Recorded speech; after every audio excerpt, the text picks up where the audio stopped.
Самата процедура по кръводаряване траеше 9 минути. Зад мен е 48 училище, където съм учил като дете от 1 до 7 клас. Защо сме тук?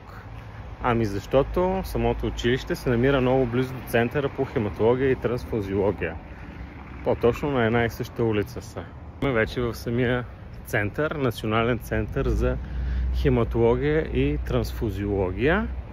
Като интересното е, че в София може да се дава кръв на още 2 места. Ще напиша адресите, ако е някой му е интересно.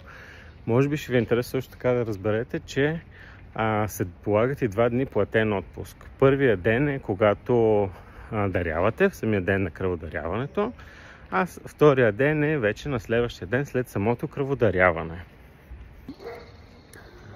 Ето е превръзката и едно сокче ви дават, заедно с 2 консерви русинско варено и крекерчета. Да ви кажа, не е страшно, не боли, много са мили хората.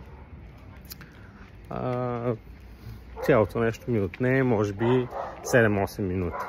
Споделиха с мен на ден, че минават около 150 човека, като може би дарителите са само 10. Тези, които са доброволните дарители. Другите идват за специализирано за човек да дарят. Така че призовавам, който се чувства добре, дарете. Кръвта дава живот.